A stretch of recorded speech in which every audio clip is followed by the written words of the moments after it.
LA. What was it like? Were they taking to it all? Yeah, definitely. I was only out there for a few days, but from what I see and what people have told me, that he's massive out there, just like he was here. So. And was the general feeling that the MLS was going to sort of take off? I think so. Yeah, I think they're hoping it will, and it'd be good if he can make that happen. And, yeah, because then you can go out there and play. Yeah, definitely. All right. Well done to you lot for embracing the MLS again this week. Loads more of you have mailed us to say who you're supporting and why. Here's how fan graph looks this week. Oh, look at this. Toronto are absolutely whooping it now with a massive 23%. But Chivas are bottom still with only 1%. OK, so Chivas are at the bottom of our fans' table. They clearly need more support over here. So we thought we'd give you a bit of information about them to help them pick up a few more fans. Chivas USA, or Club Deportivo Chivas USA as they're officially known, were founded just 3 years ago back in 2004. Co-owned by the same bloke who owns the Mexican side, Chivas Guadalajara, Chivas USA were originally set up to attract the large Latino, or more specifically Mexican population over in Los Angeles. They're also the only club in the entire league who play in the same city as another MLS team. In fact, they play so close to David Beckham's LA Galaxy, they actually share the home depot centre with them.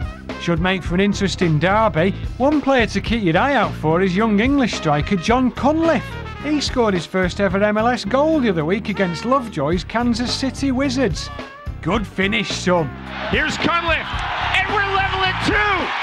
And Cunliffe has his first goal as a professional.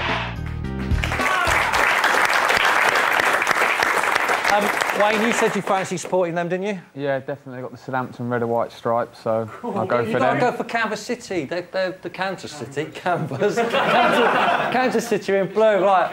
Also this week, we thought it might be fun to work out where the East or Western Conference is more popular, and here are the results on our American pie chart. 43% have gone Western and 57% have gone Eastern. People of Britain, you have to adopt a new MLS team. That is the new law. Once you've done it, let us know who you support. Soccer USA at 5.tv. That's a knock back in my career from a few years ago.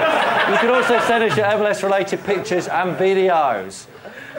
One of the things that is so great about MLS is the access clubs give to the media. We've already seen a manager being interviewed whilst the game is going on and players being interviewed on the bench, but one of the biggest differences out there is that cameras are allowed into the locker rooms just minutes after the full time. We think it's a great idea, so this week we sent a camera along with Natalie Pinkham to interview the New England boys. Now, one thing they do over here in the US, which is just unheard of back home, is they actually give you access to the dressing rooms straight after the end of the game. So literally 4 minutes after the final whistle, we are going to go into the Revolution locker room to see who we can find. Is it part of you that wanted him to play? That wanted Beckham to play? I mean, is there any... So, just so you know, Jeff, this is unheard of in England. Like, we would never be allowed access. Is it a bit intrusive for the players? No, not at all. I mean, we get used to it. Obviously, you know, on games that we lose, obviously we get out of here quicker than they can come in. But we're used to it. You know, we know most of the people in here. We see them a lot.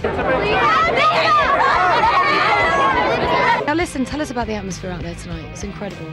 It's a great atmosphere. Let's hope we can, you know, continue that with more games. It's obviously, you know, the arrival of, you know, Mr. Beckham, but it'd be nice to continue that. And you know, he's obviously going to get those crowds anywhere he goes, and you know, he's built something for the MLS that, you know, we can look forward to in the future. Hey, come on, don't be down on yourself. They were here to see you too. Exactly, for Noonan and Beckham. Why not? Noons. Yeah, I think we deserved it. You know, we had some great chances in the first half that we never took. And obviously, you know, we're 1-up with 20 minutes to go, and we kind of sat back a wee bit. But we deserved to win. More importantly, you know, we won the game, and I think we've kind of been, you know, under the radar. Ahora va Shalry Joseph buscando a Taylor Twellman el balón por el centro. Viene la pista defensiva. Taylor dentro del área, el zurdazo. ¡Gol! Popular guy over here. Everyone wears your shirts. Yeah, I've been here for a while, Yeah. you know, and obviously when a team's successful, then obviously individuals get some success, and I've been fortunate enough to have that. Fancy a trip over to England at any point? Or Europe? Yeah, Fancy playing over there? I'd love to, but... You went to Germany, didn't you? Yeah, I was in Germany for 2 years, but I ideally would love to play in England. I just can't get a work permit because you guys have so many harsh rules. We are a bit tough on that, you're right. Yeah. I'm sorry about that. Americans can't get over there, so... We've got to keep you out. Yeah, That's the thing. exactly. Wayne, what did you think about the press coming straight into the Chelsea dressing room straight after the match? I don't reckon it'll happen. You know, What's some Jose managers- like after the match? Is he swearing at you and everything, or is he quite calm?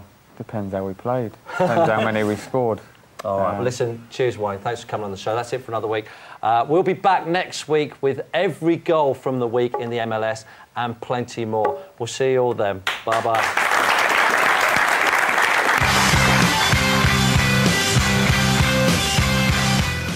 Clint Eastwood stars in Heartbreak Ridge later tonight at 9.